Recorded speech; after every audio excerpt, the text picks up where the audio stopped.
So something that's been happening recently and is currently going on is the Olympics. Yeah, that's And right. so I've heard... I forgot about that. Yeah, exactly. It's probably not as prominent as it used to be. I think, tell me what you think, but I think when we were younger, it was more prevalent because that was kind of taken over by, like, every channel was taken over by the Olympics. And you had people no used to other watch option. TV as well. Well, yeah, obviously. So, okay, the first thing is there was no, like, on-demand watching.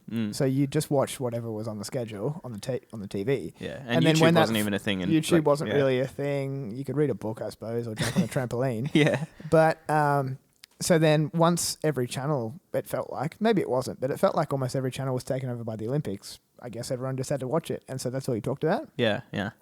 Not so much now, though. Yes, I think we're still all watching it to a certain extent. I can't say I've ever put it on, but my housemates that I live with, they watch it. Yeah. And so I'll come out and see some rowing or something. But it's definitely not what it used to be, I don't think. So, and there's also a bit of a stigma around the costs that host cities are having to incur to put this on. So I'll touch on that a little bit in this segment because it's relevant to us because they also recently just announced that Brisbane in 2032 is going to take the Olympics, the Summer Olympics again. And it was interesting to see some people's responses in regards to some were very sarcastic, negative style responses, basically inferring that the cost is going to be so great, it's not really worthwhile. Some people are pumped with it. We'll talk a little bit more about how the Olympics works, and then you can come up with your own decision. Oh, okay. My own decision, bull or bear? On the Olympics. Oh, okay. I should note this is potentially the first private company that we've dived into. Yeah, right. You can all come up with your own decision at home. This is not a public company. Yeah, so the Olympics is a company. Mm-hmm. Interesting. So the company's called International Olympic Committee, and it's just a non-profit. Yeah.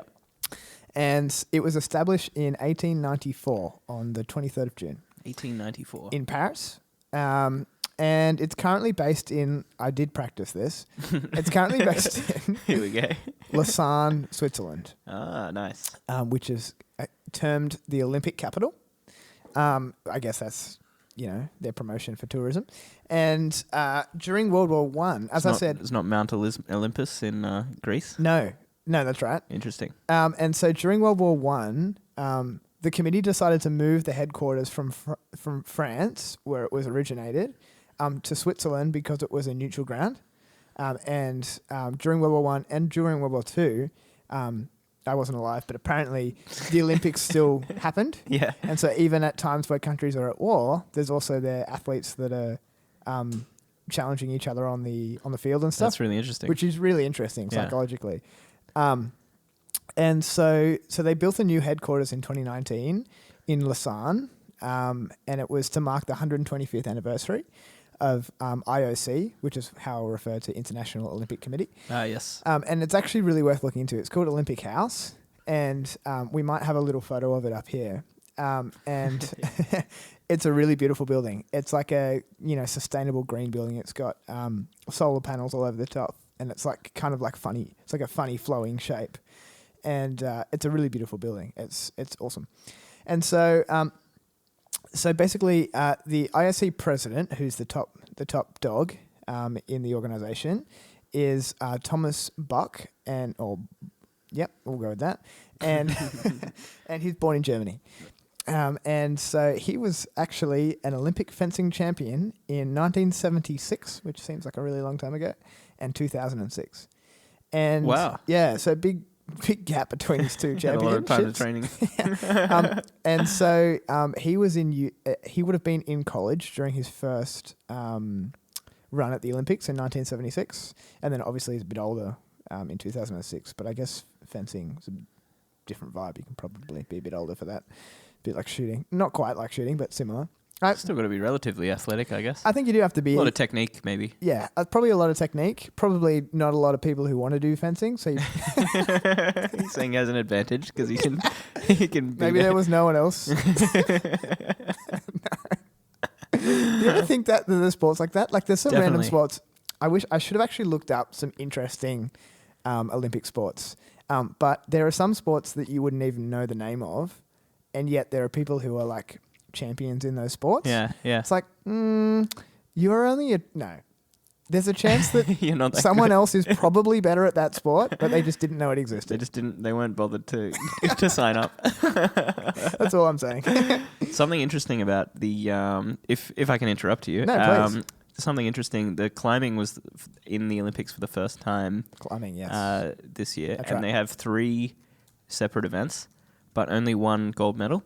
So there are 3 different kind of disciplines. There's like climbing with a line, bouldering, Yeah. which is just like free or whatever, and then Mhm. speed. And they made the gold medal event like speed climbing, Mm-hmm. but they probably should have Ah. had 3 separate. Oh, so they Gold still medals? had the 3 disciplines, Yeah, but they yeah. only allocated the gold medal to one of them. Yes, that's right. Oh. So for the final, Was everyone or in all whatever- of them? Yeah. So Oh. the people that I think that the people that succeeded in all 3 Yeah. and got through all the like final things or whatever Yeah. had to compete in speed climbing Oh. to get the gold medal. And hopefully they were good at speed climbing. Yeah, and so it was a Right. little rough for the people that are really good at bouldering and not good at speed climbing. Here's an interesting sport. Have you Skateboarding. ever heard of a modern pentathlon? Modern pentathlon. Is that 5 things? Yep. So it's 5 different events. First one's fencing, and the next one's freestyle swimming, 200 meters. Yep. You know, 200. 100 meters. The next one, which is like 4 laps of a 50-meter pool.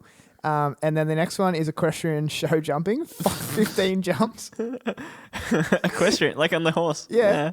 And then the next one is a combined event of pistol shooting and cross-country running, 3.2 kilometers. So, all right, here's what I reckon you do. You get That's someone. crazy. You get someone who's good at swimming and running, Okay, right? yeah. And then you can just spend 3 years saying like, hey, just like master your thing, Okay. swimming and running kind of thing. Swimming and running, yeah. And then spend a couple of months. All right, here's a gun. Yes. All right, yeah, here's a yeah. horse. That's right. Yeah, Just time like- allocation is probably about that, right? Yeah. Um, And then fencing is, and it's like, I don't know, they'd be fine, That's interesting. I It's suppose, like, I wonder which ones they're, if anyone who's won, yeah. I wonder if they're really bad at fencing Yeah. and really bad at equestrian and really good at swimming, Well, how running, does it and work? shooting. If you get stabbed in fencing, do you not get to compete in the other ones? Is it, Or do you get a time disadvantage? do you or have to be something? the best in the first event Yeah. and then gradually be worse? And I it don't doesn't know. matter. Because as long as you're the last one standing in the free run at the end, Exactly. Well, you don't actually kill each other in fencing. So it's like, yeah, that's interesting concept. I guess the idea of it is like all of these disciplines, fencing, swimming, jumping, probably not so much swimming, but pistol shooting. I guess it's all like, if you're a warrior, Yeah. these yeah. are the things you need to be good at. Yeah, yeah, And so I guess these people are like the ultimate warrior humans or something. yeah. Anyway. It's like CrossFit, Yeah, I suppose. but with more random things. Like, I don't know. So yeah. Okay, so he was Thomas Buck. He studied law and politics, so he's currently the IOC president. And as I just mentioned at the very start of this segment, it's a non-for-profit, independent, international organisation, and they're entirely privately funded. And they distribute. This is interesting. They distribute 90% of their revenue to wider sporting movements. So they have a bunch of smaller organizations that they distribute their 90% of their revenues to. So they basically can operate on 10% of their revenue. Pretty interesting. Which is interesting. Very lightweight. Very. Well, yeah, I guess. I think the heavy lifting is done by the host country. That's true. And so Yeah. they basically sign the contracts, I don't know how. Well, actually, I'll show you how they get their revenue. So IOC, this is mainly how they get the revenue. So it's split up into 4 different segments. IOC versus the country's, the host country's percentage of the TV revenue. So in the 90s, the IOC took 4% of the total revenue generated from all of the TV stuff. Excuse me. But by 2016, and it's similar now, IOC now takes 70%. 70. Wow. Yeah, so it leaves 30% for the host country, which kind of is I think that's the main issue that then leads to these budget problems that the host country are having. Because they spend a huge amount. They spend a huge amount of money and they're not really getting enough revenue return. Especially with no travel to Japan. Exactly. Exactly. Without the tourism and stuff, Yeah. injection, it's going to be pretty difficult. So 73% of the total revenue received by IOC, 73% of it is the broadcasting rights that I just mentioned. 19% of it is like some marketing rights and stuff that they do. Yep. And then 5% is other revenues and 4% is other rights. I guess the rights to use their likeness and, their rings and blah, blah, blah. So, as I said, 10% of that goes to the operations, paying salaries, keeping this Olympic house going, all of those things. And then the other 90% goes to Olympic Games and athlete development, is what they say.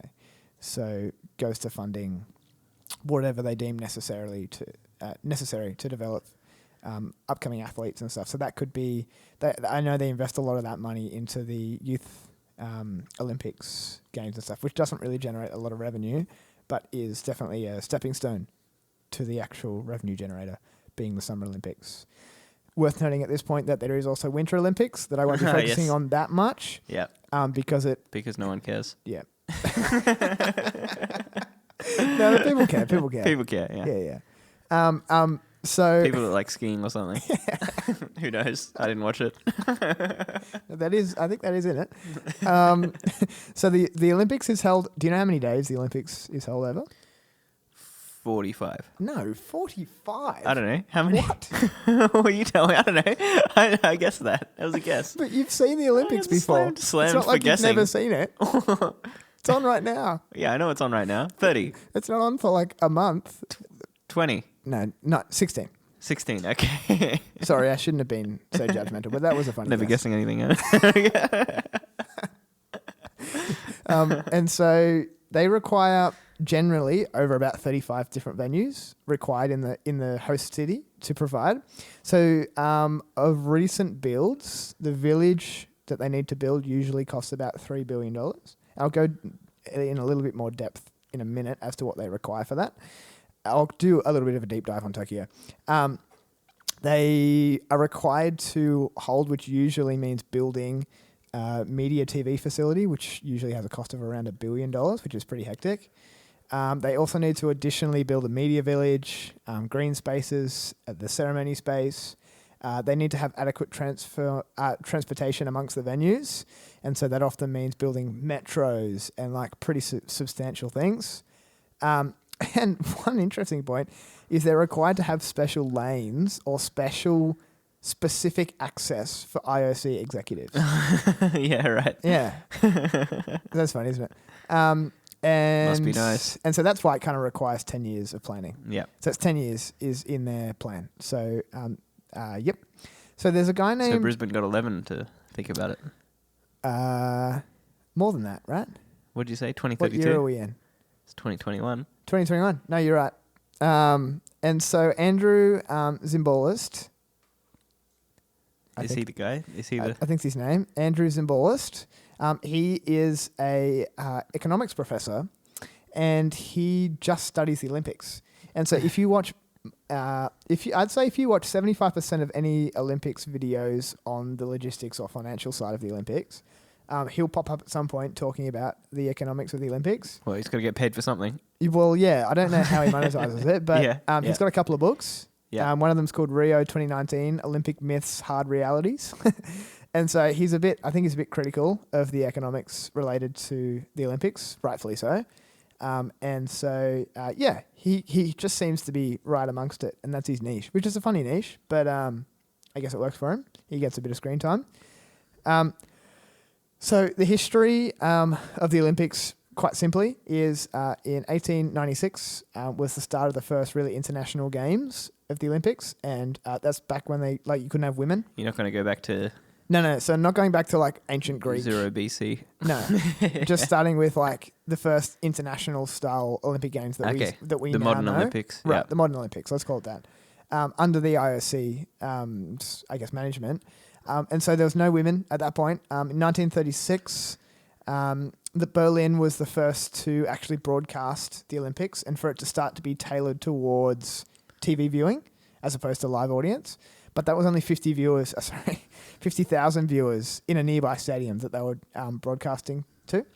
1948 in London, there's 50,000 viewers in just a 125-mile radius around the city. So local broadcast.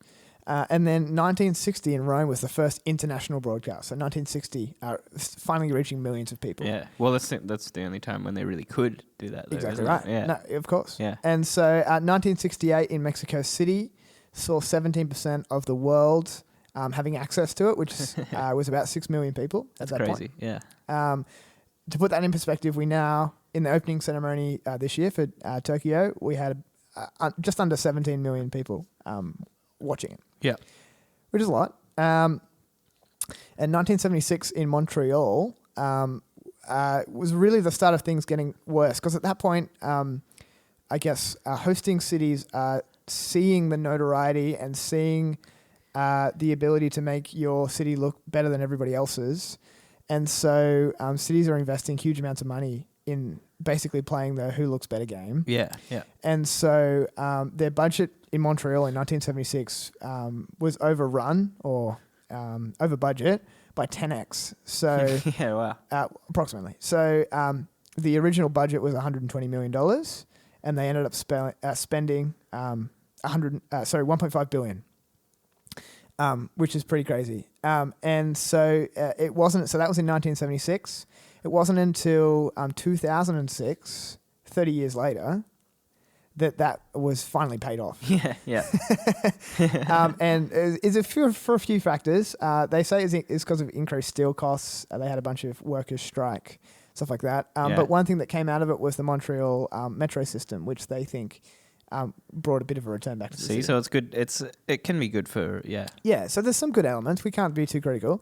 So then 1984 in LA, they had it in LA because it had been a couple of years now.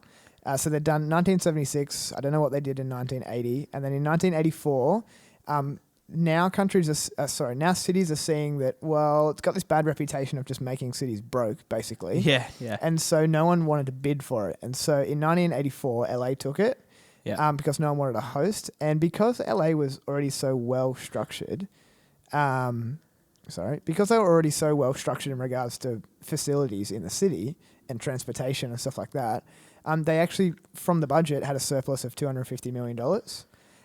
And so they didn't really have to do that much building and stuff like that. And so they basically were proving the point that it doesn't actually have to be a money pit for cities. Yeah. So we're in 1984 there. Since 1980, to cover that in-between period, the overrun average has been about 250%.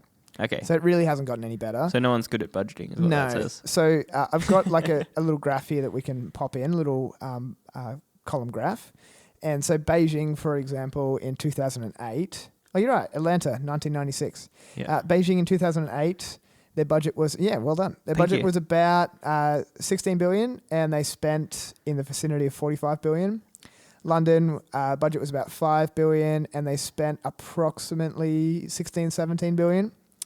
And so, and in the Winter Olympics, Sochi, their budget was about 10.5 billion, and they ended up spending 51 billion. Is that the one in Russia in the Black Sea? Yes, that's right. Hey. And yes, that's right. It's a Russian city on the Black Sea. The problem with that was was a controversial one because I think at the time Vladimir Putin was looking to invade Ukraine or something. Really? And everyone's like, "Oh no, don't go to Sochi. Like you're supporting someone who is invading someone else.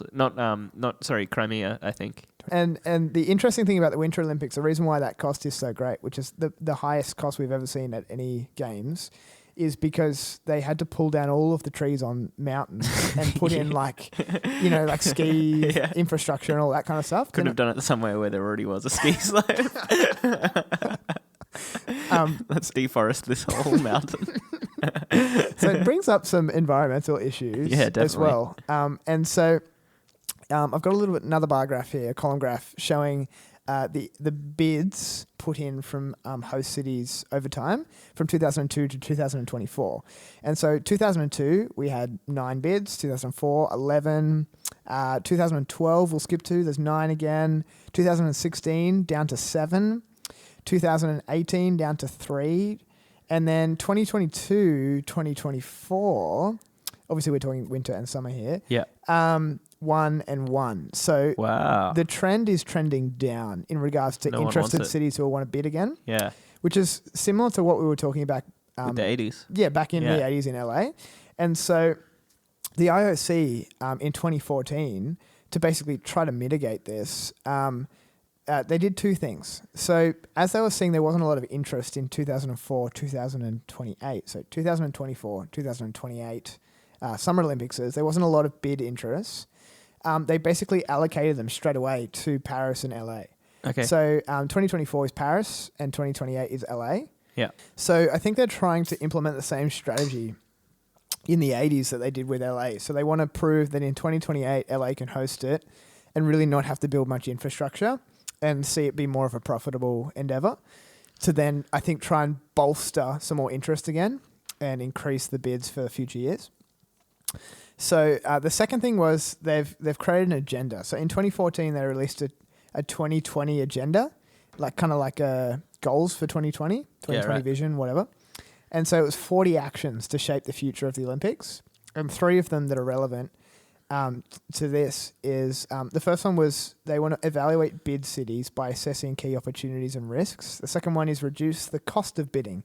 So the situations where, for example, in 2016, for the Rio Summer Olympics, which was the last ones, Tokyo spent $150 million just in consultation firms, city planning, event organizing, just to try and win the bid.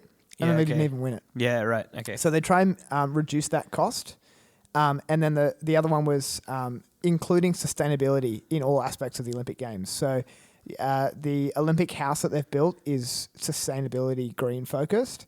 And they want to try and build the brand more towards that now. And that's why they got cardboard beds. Well, I don't know if that was the reason.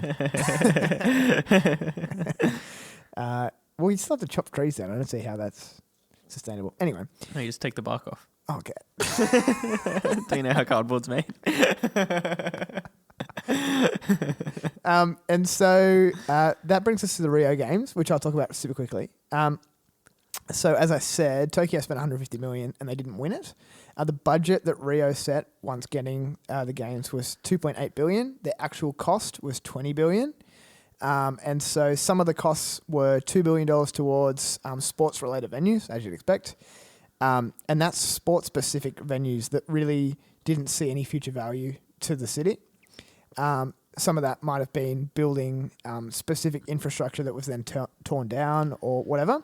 $8 billion towards legacy builds, so that's things like highways, renovation of the port, which is $4.2 billion, the cleaning of the bay, a subway line that they put in, which is $3 billion, and 40,000 hotel rooms of accommodation that was required. Yeah.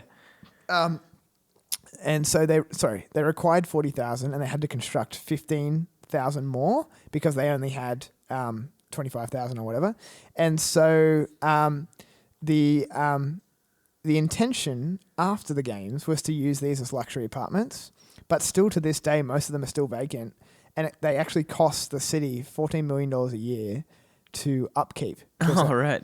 And so that's a big fail there, really. Yeah. The stadium, for example, that they use called Soccer Maracana Stadium, which is in Rio, they had the power cut in 2017 due to unpaid bills for over 2 months before then reopening. So it kind of paints a bit of a picture of these cities building this infrastructure that they really can't handle, they can't pay for, maintenance-wise even in the future. Well, a lot of them are run down if you ever see any pictures. There's heaps of terrible videos of all these rundown stadiums and stuff. Exactly right. And so in response to this, the Olympic Games executive director, whose name's Christoph Juby, he says that a lot of host cities often go over and above the requirements that we set towards the games to attract future tourism and to create jobs and stuff like that. And he says that now they've realized that, now they're working with the host city to decide upon what makes sense, and with the intention of not being able to be accused of future problems, creating future problems. And so they're really aware of that now. And so just in finishing, I thought I'd just quickly discuss the 2020 games that recently happened.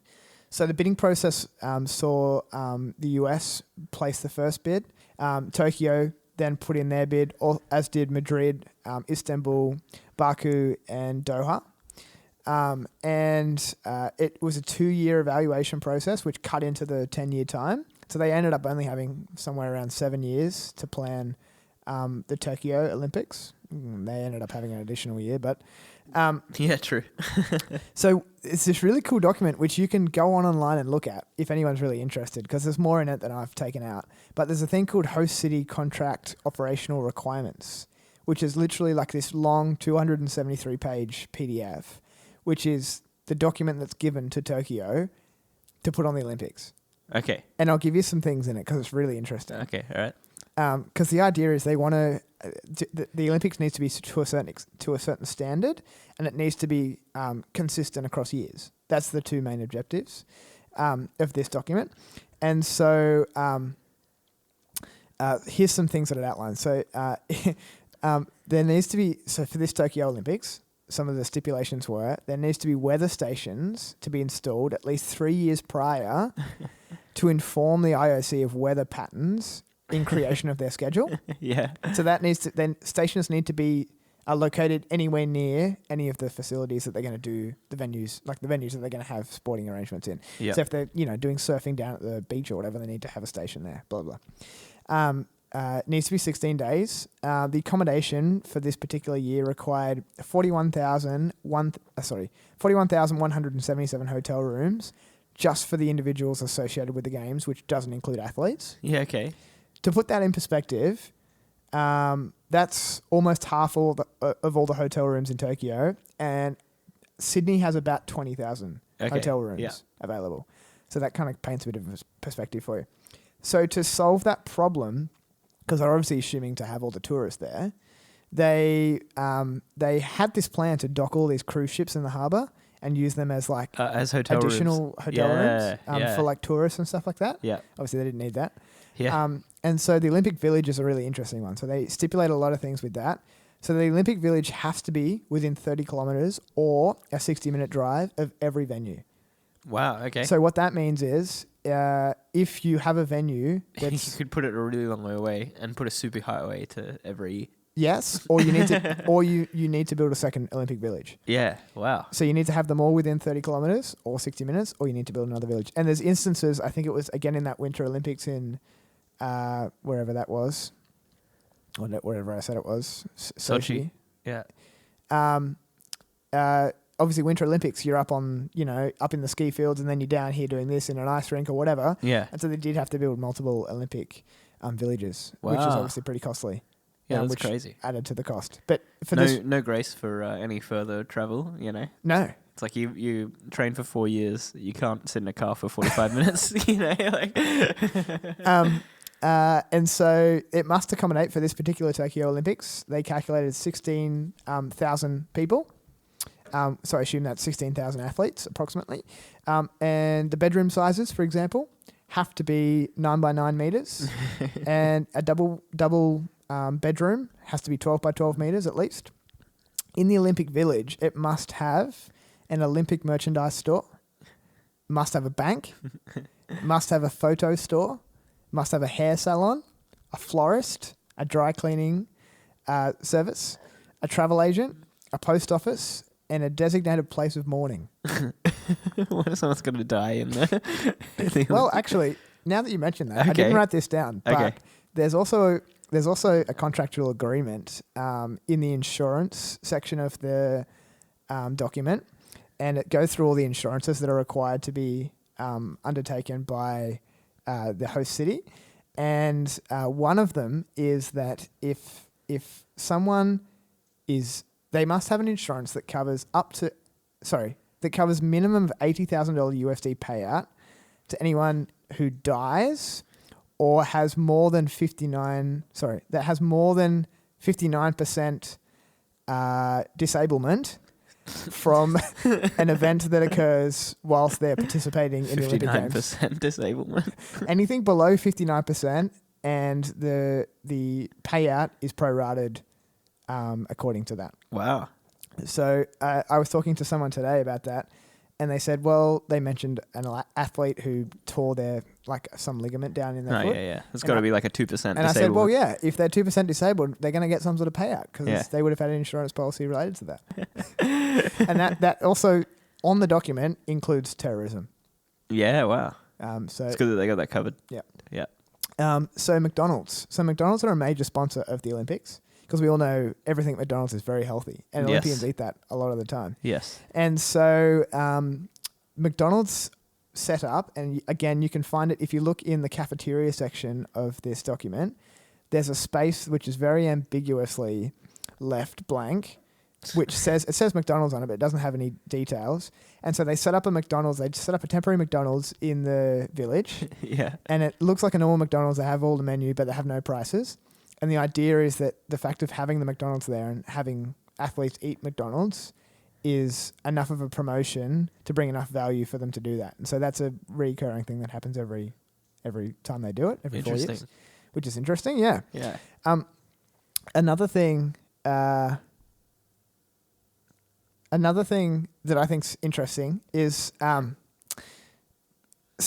they do that because it's good PR for McDonald's, so it's worth their while to go in and do that, which I think is really interesting. In Italy, for example, they did some Olympics, and they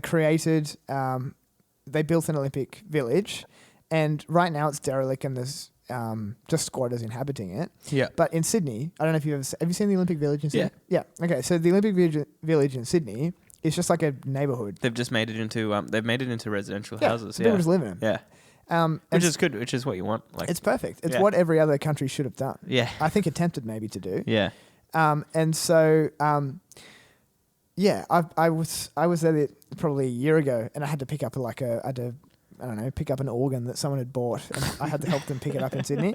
And so, I was in, one of the little Olympic Village houses, and I was lifting an organ down the stairs. Yeah. Which is random. Yeah. But just the last thing on McDonald's, I was looking at the accommodation requirements. So they send through all the requirements of the accommodation hotel room bookings for all of the staff, as I said, all 41,000 of them. And there's this one section, I should have written this down as well, but there's this one section which says, it says something about top major sponsors or something, and then the category is hospitality, and it says hospitality, and then it says like executive directors or something is like the 3 dot points, and it's the only people group in the whole accommodation list that have to have 5-star accommodation. Even the president of the IOC only requires 4 to 5-star accommodation. Yeah, right. And so if you can read between the lines, one of the major sponsors of the Olympics is McDonald's. Yeah. And they're a hospitality company. Right. My assumption is that they only stay in 5-star hotels.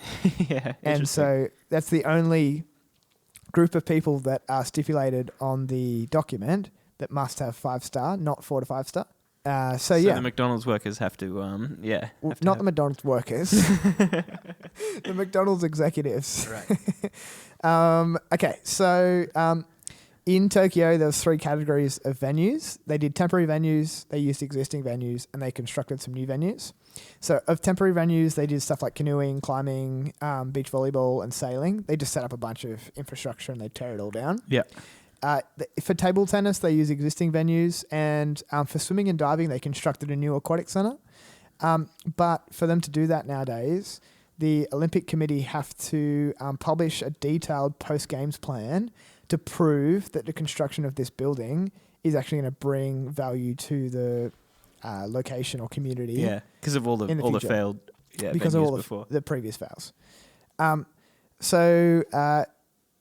This is interesting, I think. So there's 42 venues that we use for the Tokyo Olympics. Every venue must have the Olympic flag flying conspicuously at the front. Yes. There must be full power backup for every venue for security and media reasons. The lighting in the venue must be split 50-50 between 2 different power sources so that if one goes down, the games can still continue. Yeah, okay. And then all of the specifics about the actual setup of each sport is mandated by the International Federation for each sport. So International Federation for canoeing or whatever will mandate, they'll have their own document saying, we need 230 meters, blah, blah, blah. It needs to be 60 meters wide, Yeah. And so they have to comply with that when they're building the venues. And then, so the last main thing, which I think you'll find particularly interesting, is the International Broadcast Centre. So this needs to be created or built in every city. And the Olympics Committee have created a separate entity, which is called the Olympics Broadcasting Service, which in short is OBS.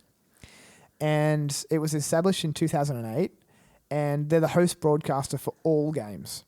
So there's no cameras from other broadcasters. They're the only people who have cameras and mics and stuff like that in the actual venues. And OBS is responsible for each event, and they produce content that every other broadcaster uses. NBC, ABC, Channel 9, whatever. They use the content created by OBS.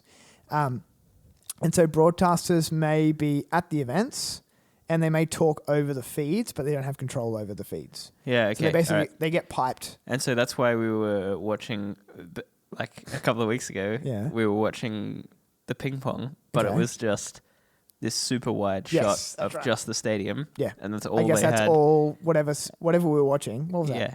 Channel 7 or something? Yeah, and it was table tennis, but it was just a blank. It was just a blank. It was just a very wide shot. Yeah. With no games actually happening. Yeah. And just people walking around for, I don't know, 2 hours. They just had that just as a stream. Yeah, that's right. I remember that. And so OBS is an independent company. There's 166 employees, but during the games, they employ 8,100 people. Obviously not enough people to zoom in on a game.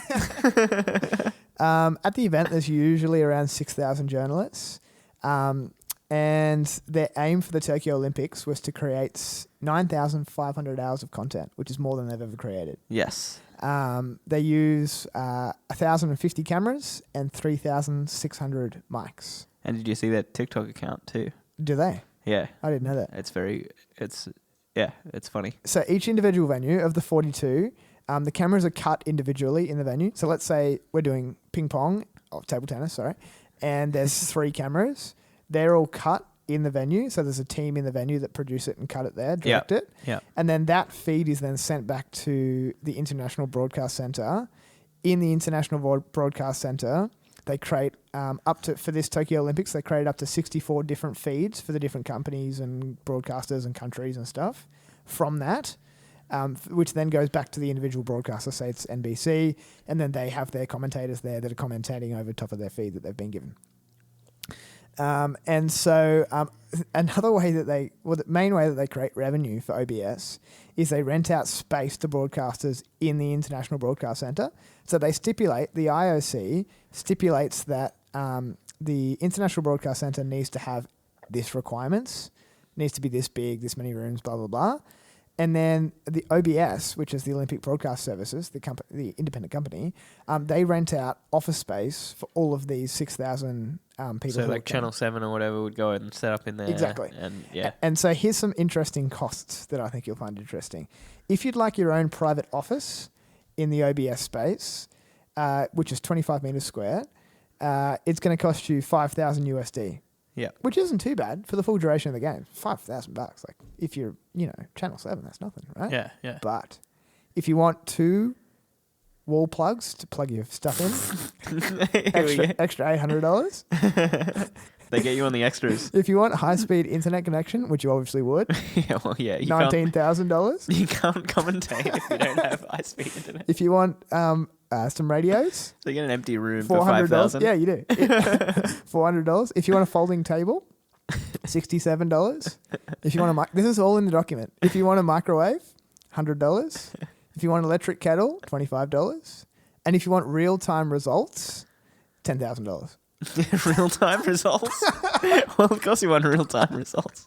We're gonna put it on our news channel 2 days late. Who won? We don't know. We didn't pay the $10,000. That's all we can afford. Yeah. That's so funny. Yeah. They really get you on the extras. They do. Yeah. So the initial budget for Tokyo was $7.3 billion. The estimated cost is $30 billion. The cost of delay is estimated to be $2.8 billion. And because they've delayed it for a whole. Did they delay it for a whole year? Yeah, I think approximately a year. I'm not sure the actual date. And additional $1 billion cost for the COVID-19 measures required, giving out masks, all the signage, all that kind of stuff. Makes sense. And And so the last one is basically just to say that in 2032, the Brisbane Summer Olympics are going to happen. So Brisbane's got the Summer Olympics in 2032 is what I should have said. Yep. And the other bidders for that was also Germany and India, and they lost. Wow. So Australia, let's go. There you go. Yeah. So Olympics. Let's go. Let's go to Brisbane. It's definitely not a buy from me. It's definitely not. Yeah, it's a bit speculative. I'll be watching it. It was nice to do something different though. It's cool to have just different random things. Like we can just talk about random things that aren't companies or cars. So it's good. I'm glad you liked it. No, it was good. It was a nice little change. That's the Olympics. That is the Olympics.